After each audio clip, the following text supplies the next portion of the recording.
Let me bring the statewide transportation planning strategic planning committee to order. And up today, we're pleased to have Andy Tory from the Chief of Rural Planning going to present a program today.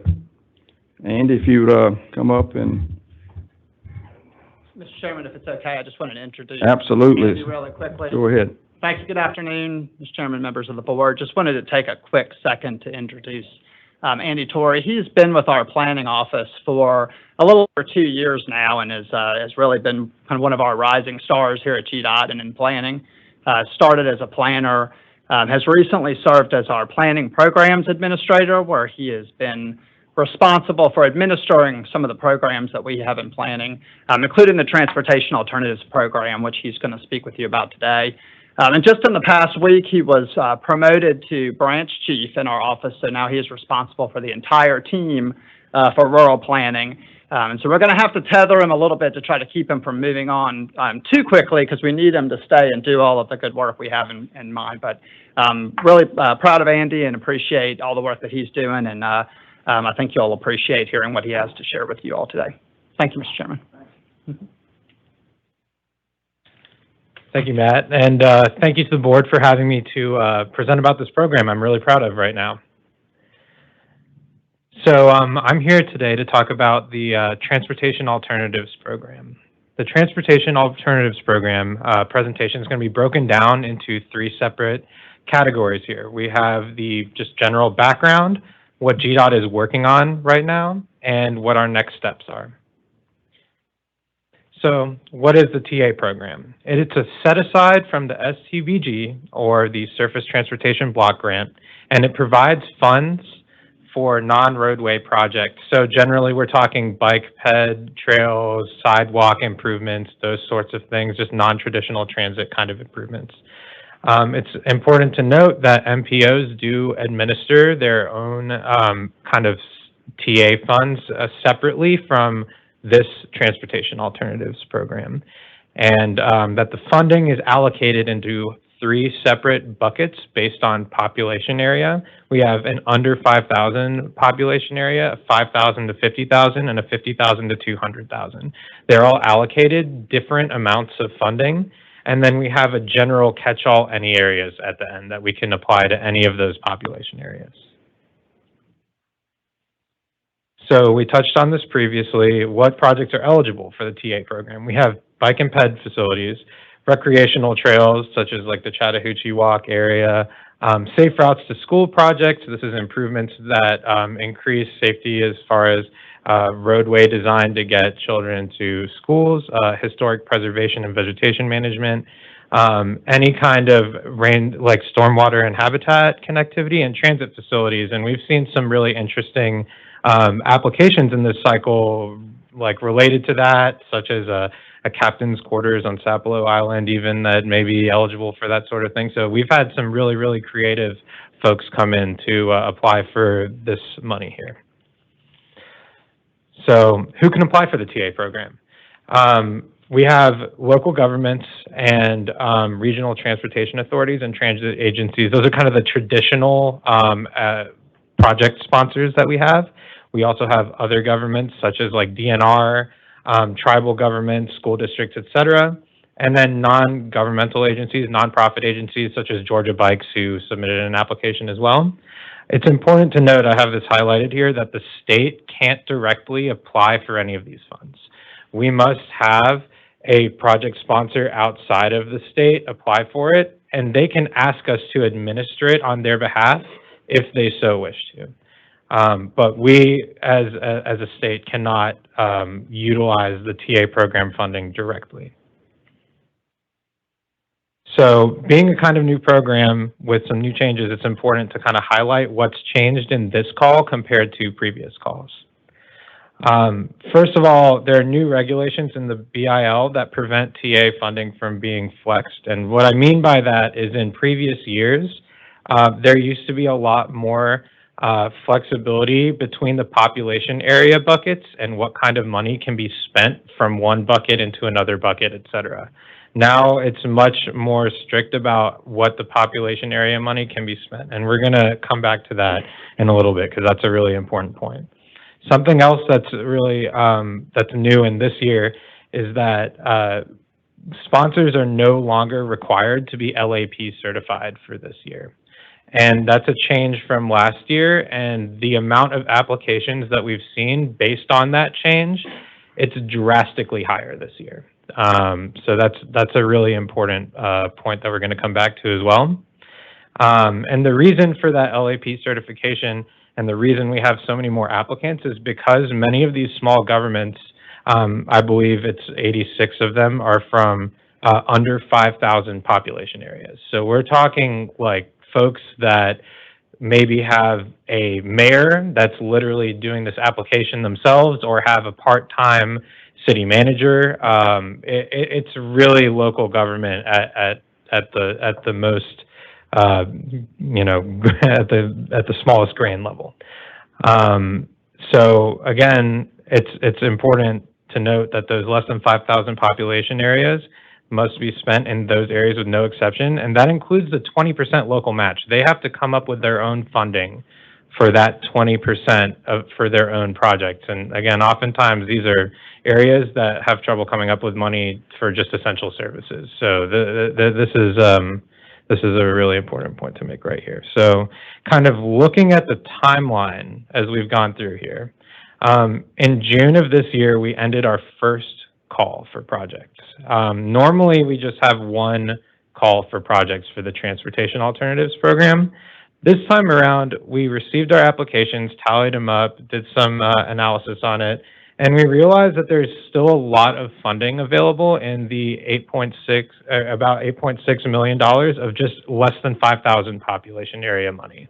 And as such, we determined we wanted to do a second round call for projects, but really specifically focus selling this program to those smaller population areas. This includes going out to the regional commissions. We're talking to mayors directly. Like, this was a really, really broad outreach effort to get as many small towns to apply as possible.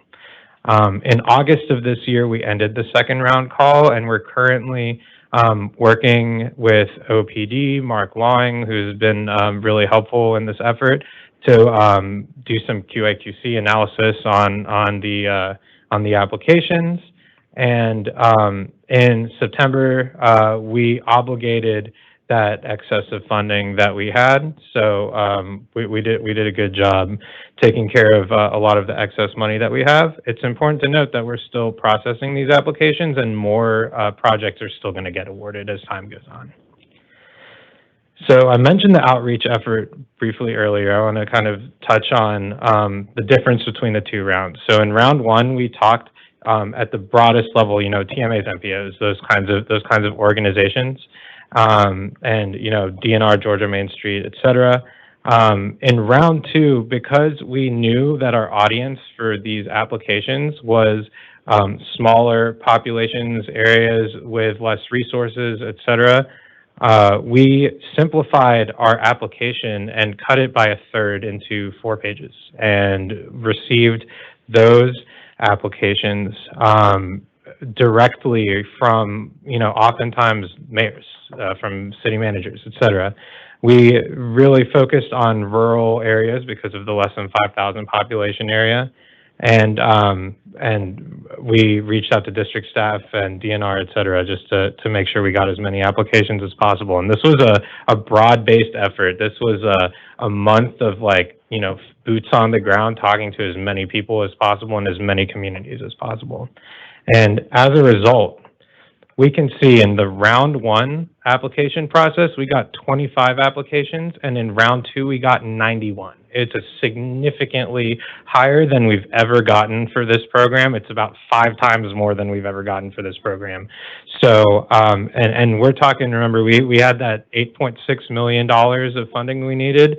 It's $61.5 million of requests that we got. So this is like an unbelievable success from everyone, from you know, the rural branch and the planning team, OPD, like the amount of the communications team, just across different agencies at GDOT. This is something that I'm really personally proud of. I know a lot of people in the department are really proud of this. And as you can kind of see in the pie chart over here with the requested funding, the amount of requests we got in that under 5,000 population area is like almost 2/3 of the funding requests we got. So this is a really, really awesome effort for rural communities here in Georgia. And these numbers that as we have them right now are not fully official. We still have to go receive concurrence and make sure that these applications are fully vetted. But given an assumption that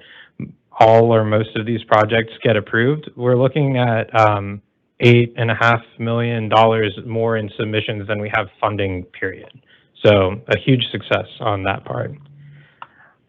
Our next steps here are that we're going to continue and complete evaluation of the TA program and convene the selection committee, inform Federal Highway of our prioritization and our decisions, and then work with the Office of Financial Management to get those projects programmed, notify applicants, and work with OPD to coordinate the delivery of these projects. So we're hoping to have a tight turnaround here and get this program well on its way to completed. So I would like to thank the board again for hearing me and open it up for any questions. Anybody on the board have any questions? I have Randy? one. Go ahead. I just want to know clarification. Have any of the awards been given out to any of these applicants? Yes, we have 13 projects of that total list that have been awarded, obligated, and it's mainly just to spend some of that excess money that we had from a previous fiscal year.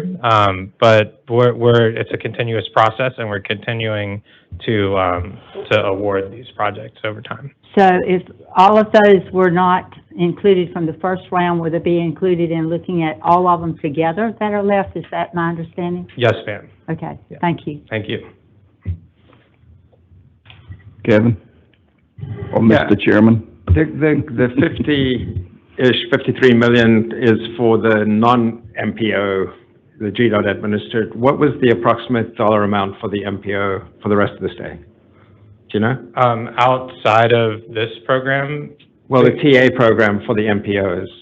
I'm not familiar with those numbers. Okay.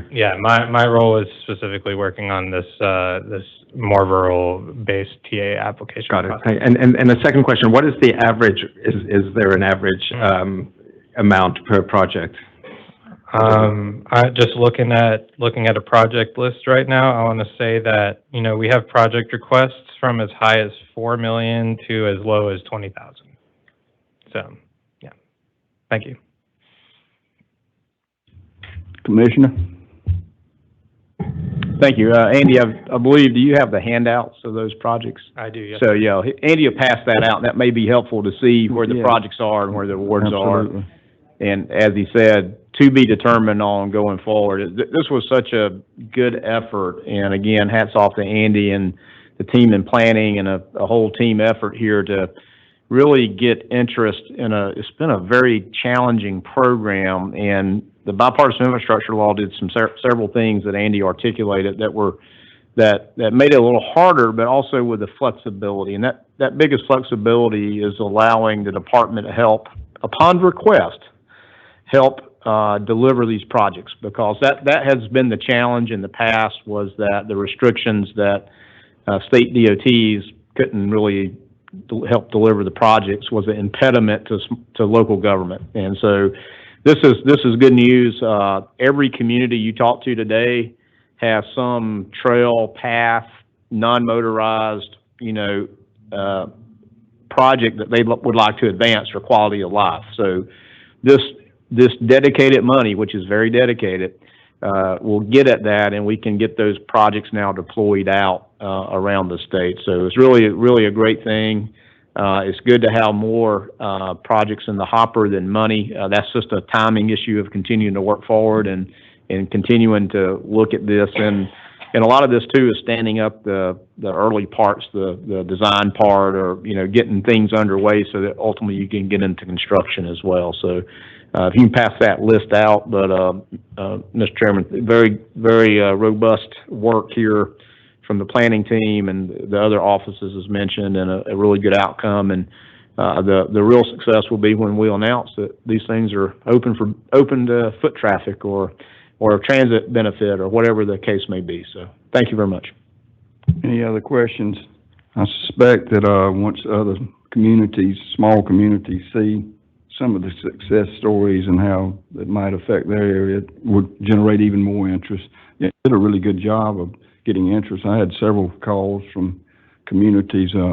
I still wonder about the bar, though, 20%. Somebody to do a $4 million project under 5,000, where they come up with a match, and it's sort of interesting. I'd like to know that if that's possible at some point. Because most communities calling me were not ones that were wealthy. And that is a federal requirement, not our requirement. Yeah, no, I understand that, but still, it's still interesting. But y'all did a really good job, though. You could tell it generated stuff and comments and requests, and anything we can do as a board too. And certainly in my area, and several members on the board have the same kind of district I do. It's a mixture of cities and big cities and a lot of small ones. So anyway, many other questions? I look forward to reviewing the data. And Andy, thank you. Great job. Yeah, thank you. No questions. We stand adjourned.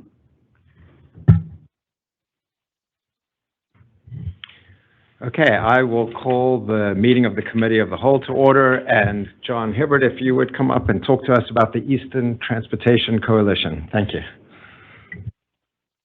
Excellent.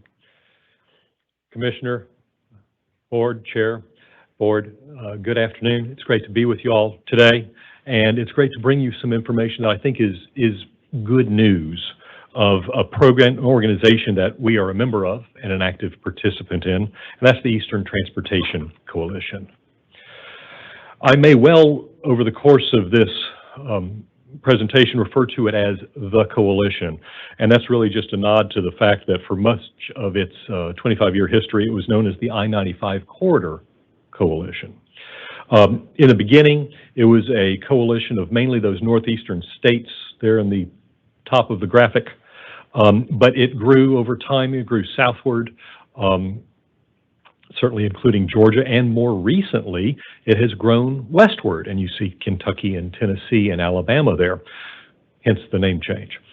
But note, though, that this coalition represents some very impressive pieces of data there. If it were its own country, it would be the third largest economy in the world. 40% of the U.S. population is in those states right there. 28 major seaports. Well, we certainly know two of them well, in Savannah and Brunswick. So kind of makes sense why this coalition would be inclined to organize around common transportation issues. It's made up first of an executive board. Currently, the chair is Diane Gutierrez-Sacchetti. She's from New Jersey's DOT. Our own commissioner is a vice chair, but is a past chair of the organization too. The executive board, of course, sets the strategic direction for the coalition. The board recently adopted a new vision and mission for the coalition. I might call your attention to the bolded part there within the mission, which highlights what is different, unique perhaps about the coalition, a focus on implementable ideas, best practices, emerging data. It's a big part of what sets this organization apart from perhaps AASHTO. AASHTO is willing to engage and function at a higher level, and there's a big role for that too, but the coalition functions at a somewhat more tactical or operational level, things that can be done today, things that can be developed quickly for benefit of the member states. You can group what the coalition does roughly into three big buckets. People, a forum for public agencies, our staff, to interact with one another in a safe space. provides training, and I'll touch more on that as I go through the rest of this. Data and tools, it's a means by which we procure data, and it also is a forum to compare notes on how best to use it, apply it, draw conclusions from it. And it's also it is its own set of resources, both in terms of people and identifying funding. The coalition structure, as you get beyond the executive board, includes a permanent coalition staff with a permanent executive director, steering committee and co-chairs, and then most notably those 3 program track committees across the bottom. Transportation Systems Management and Operations, that's a mouthful, and it's a great opportunity for another acronym, so TSM&O, but I would put a GDOT face on that and call it Traffic Ops. That's all what goes on out there at the TMC. And then Freight, and then Innovation in Transportation. I'm going to touch a little bit on all 3 of these here. This structure ensures that the work is identified for and is designed by us, the member agencies. First, some more information on this, Transportation Systems Management and Operations. You see a long list of things that they do in the context of traveler information. I'm not going to go through them all, but it clarifies that the coalition really focuses on getting information out into the hands of travelers, really our customers.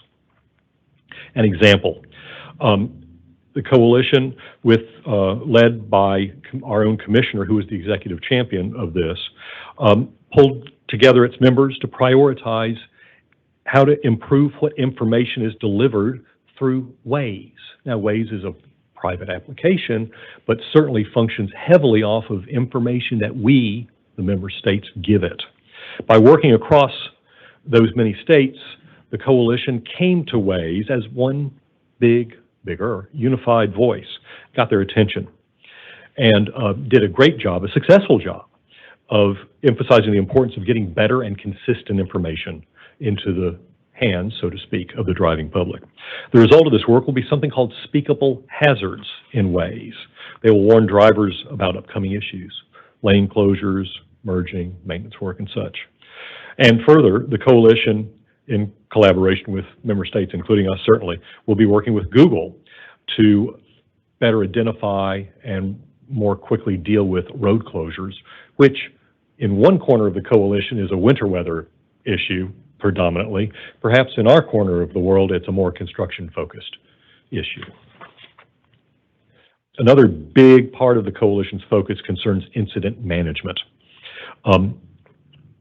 Nothing really embodies that more than the coalition's Highway Operations Group. You can see the acronym coming out of that, right? The HOGS. And they are that with pride. Probably the best embodiment of the HOGS are our own heroes here in Metro Atlanta and the CHAMP program elsewhere in the state. They are multidisciplinary organizations that bring together operations and maintenance and first responder staff for discussion on challenges and opportunities, recognizing that whether the incident that they might be focusing or the type of incident that they're focusing on is within a state or maybe at the state line. It gets challenging at state lines, making sure that everybody knows what's going on. Highlight for upcoming months will be the focus on move over distracted driving. You know, we have the move over law here in Georgia, but nonetheless, keeping it uppermost, top of mind in people's heads as they go down the road to get out of the way when they see a first responder in action. And I mentioned it before, a big focus on data. To do this, the coalition created a transportation data marketplace in 2008. We were quick users of that. It's a means by which we can purchase a lot of the data that we use to help manage roadways, especially outside of Metro Atlanta. They just have revised this and greatly expanded it, which gives us the ability to purchase data of different types from different companies at discounted prices. And in the case of us here at GDOT, using the marketplace resulted for us in a $70,000 savings just in 1 year alone. And to kind of put a weight on that, that's nearly 2/3 of our dues for membership in the coalition. So certainly it's a good value proposition. And I'll give you more examples of that as I go on here. What really, though, is important about the data is sharing of how agencies use it, what conclusions do they draw from it. It's one thing to be staring at a page full of numbers. It's another thing to identify conclusions and trends and innovations from it. One of the things that the coalition is known for broadly, nationally even, is the Operations Academy. And as I mentioned, I was going to give you more examples of the value for it.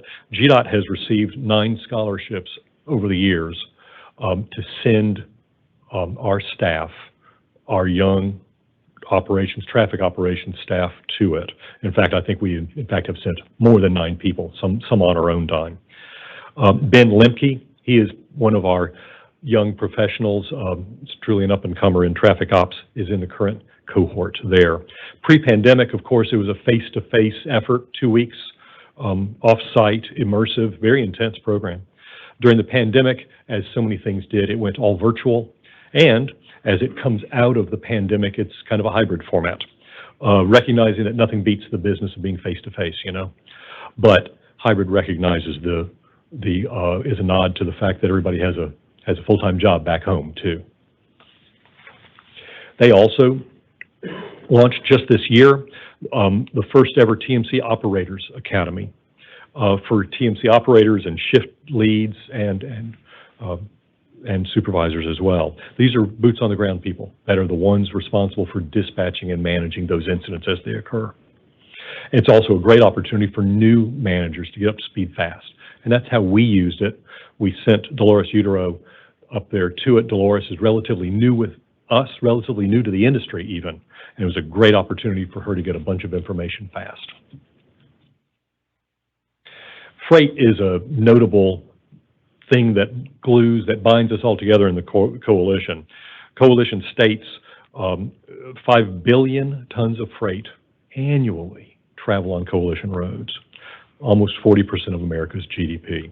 Non-trivial, big numbers. Coalition's freight work focuses on engaging with both member states and the industry to work through challenging issues. A notable one that is uppermost in everybody's minds is truck parking these days. It's not just a Georgia issue. It is truly a national issue. The style of the coalition, I mentioned it before, is to create safe places to have frank discussions.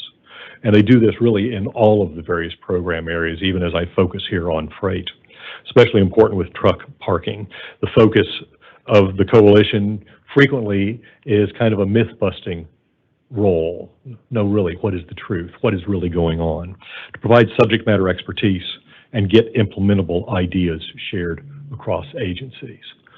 One thing the coalition did in the business of quick and relevant, back 2 years ago as the pandemic was descending upon all of us, it stood up a quick series of phone calls for the maintenance folks of member states, where maintenance people from different states simply compared notes about how they were functioning.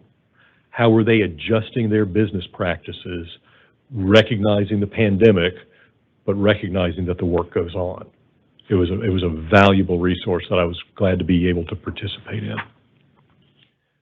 More recently, they are standing up a freight data and planning group, the focus on freight, the focus on data, and the need to bring those two things together so that we can better understand the impacts and implications of freight on our roads. Freight is such a big deal in Georgia, with the port at Savannah being the kind of the crown jewel of that, and it indicates to all of us the importance of it. And certainly one of their hallmark programs, another academy program, is the Freight Academy, which they've been conducting for years now. And GDOT has consistently received scholarships. Again, value for those dues that we pay. And even our own Andrew Heath attended the Freight Academy a few years ago. And of course, innovations, the fun stuff, something we're very interested in and involved in. There's so much going on right now in the electric vehicle space. It's hard to not look at the news without seeing something related to that. Certainly as it relates to us is the business of electric vehicle charging. But that's not just a Georgia thing, that's every state. And so the coalition focused on quick sharing of information starting earlier this year and stood up a workshop that Alan Davis from Traffic Operations and I attended earlier this year to help develop easy-to-use tools as we all enter that EV charging realm, one that is frankly typically very new to us. There's a photo from it, some pull quotes from it too. It was great, again, to be in the room with a bunch of people from the same corridor, same neck of the woods roughly, to share ideas, to share just where are they and where do they think they're heading as it relates to this topic. They are also active in the connected and autonomous space. Here's a good example. It's an interesting example. A project they did in partnership with Connecticut's DOT and Consumer Reports, to inform the discussion about how wide do the stripes need to be that are painted on the roads. Is it 4-inch, which is generally what's been out there for years and years, or does it need to be wider, like 6-inch? Does the technology, what does that technology in the vehicles need to see? Consumer Reports has been an interesting and active player in this autonomous vehicle arena. They see it as a no questions asked safety benefit to all of us that drive vehicles. By the way, we're going with 6-inch stripes on the interstates going forward. Again, though, as this is indicative of practical, implementable, relevant ideas.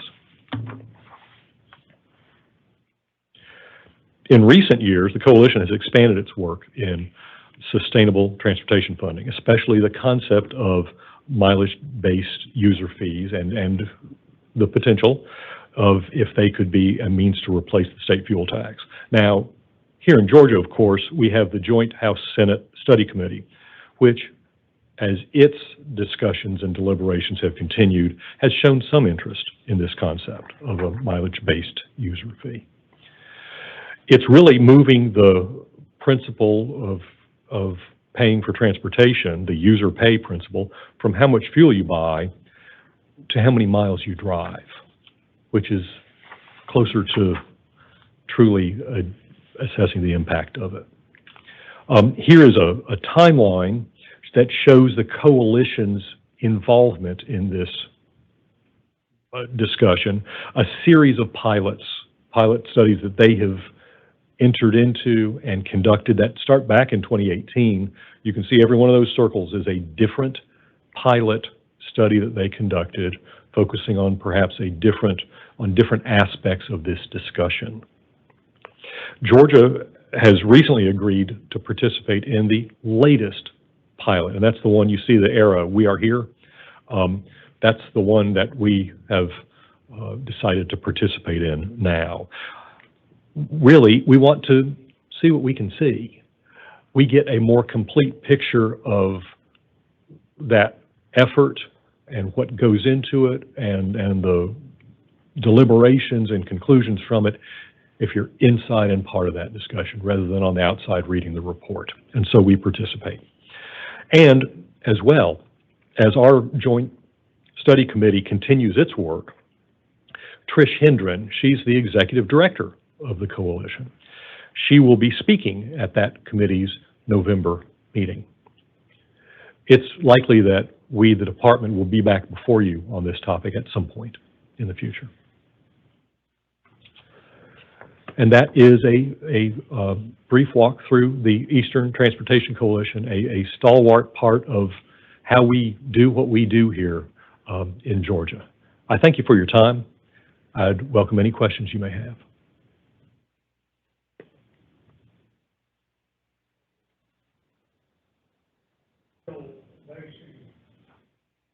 On purchase price of the automobile on the electric car, how are we determining the? Yeah, so right now on an electric vehicle is an annual registration fee, is like $200 and a little south of $220, I believe, and that's what is there now. But as the Joint Study Committee has been deliberating and having conversations about alternative fuels that will propel vehicles, you know, that was one way, but that's a sort of an average, you know, fee. And this mileage-based user fee pilot gets to, as John said, how far you actually drive. Some of their early work has determined that there's a benefit more to the rural parts of the rural user who usually drives more miles, usually in less fuel efficient vehicles traditionally. And so they've seen some interesting things that you probably wouldn't have guessed initially, because you might have figured the rural person would have paid more for driving the further distances, but some of their early work has shown the opposite of that. So this is something, as John said, on the mileage-based user fee, we pilot, and that's the beautiful part about it. It's a pilot that will be shared among other states. North Carolina is the southernmost state that has piloted something. North Carolina and Georgia is very similar, but we all have our unique things. So I think we can discern a lot from piloting this, and we may ask you guys to volunteer as well. Because what's important is to have lots of people to try this out. This doesn't, in the pilot situation, won't mean you won't be paying for gas, but it's a methodology to figure out how this works. There's a lot more to come on this, and we will certainly take a deeper dive and have a presentation all about the mileage-based user fee pilot as we get into it. We really haven't got involved yet. We've just agreed that we think we should participate. And as John said, there's been a lot of conversation at the EV study committee around this notion of, how are you going to collect revenues in the future if it's not from gas? And one of the presentations at that study committee was from the Energy EIA, showing how, again, CAFE standards, fuel efficiency, and everything else is are going to continue to improve, which means there's less revenue because there's less motor fuel being consumed. So there's a real inflection point. We've actually passed the inflection point on gasoline. Diesel may continue to rise a little bit because freight numbers grow so much, but we've hit that inflection point on sort of maximum revenue from motor fuel. So this is something not only Georgia but the nation's facing. So we'll bring more to you about it, but that was a long answer to a little south of $220 a year for EV registration. Any other questions? John, how do it sounds like the coalition has grown in terms of number of states. How do additional states enter, and at what point does it cease to be the Eastern Coalition? I think that's a problem that the leadership might love to entertain at some point. At this point, it would be a simple outreach to the coalition's executive director, and certainly we could any state could help facilitate that. It's one of those things that I think states, especially as you contemplate states off that graphic there, certainly they would need to weigh, do they see benefit of it? And certainly the coalition has a website, and you can go there and kind of get a sense as to the coalition's activities, and I'm sure that non-member states would be welcome at many of their workshops and events, just in the context of kind of auditing the organization. It wouldn't surprise me to see a few other states join. Yeah, I might add, it's Alabama and Tennessee joined, obviously, without I-95 and Kentucky, but it was that they showed interest in that they're willing to deploy and be hands-on. And as John talked about, that's the beautiful part about this. It's a way that instead of one state sticking their neck out all by themselves, we can do things collaboratively, share the load, try it, get the better result of, a region and again, the state sort of, we're a lot different than the Northeast. 95 connects us, but those are lessons learned. And that's the real beautiful thing about this is you actually deploy, as John talked about, a lot different than AASHTO, which is really policy, high level. These are more hands-on, get things done kind of approaches. And the board would vote to allow other states to participate. And that's been it's been a big discussion because it's like, okay, this is getting to be pretty big, but Waze is a perfect example of that. Each state had some contact, well, I won't say that. Most states had some contact with Waze, who's now owned by Google.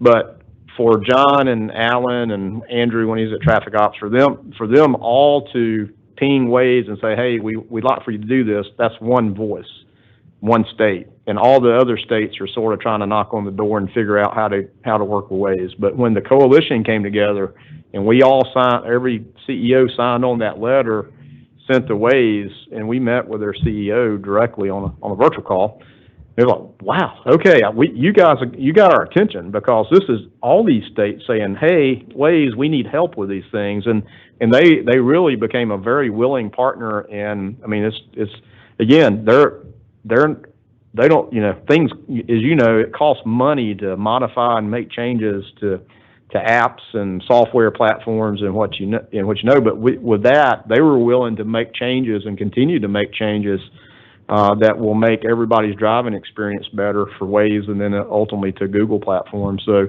but it was the power of the coalition, because one off, we couldn't sort of crack the door, so to speak. So it's been a good coalition, and John did a great job of wrapping it up. I'll let Trish know that you'll be the spokesperson going forward for the Eastern Coalition. But anyway, thank you, Mr. Chairman, for indulging me. But it is a great opportunity, and we're proud to be part of it. Pleasure. Any other questions? Okay, John, thank you so much. Thank you all. We'll call this meeting adjourned.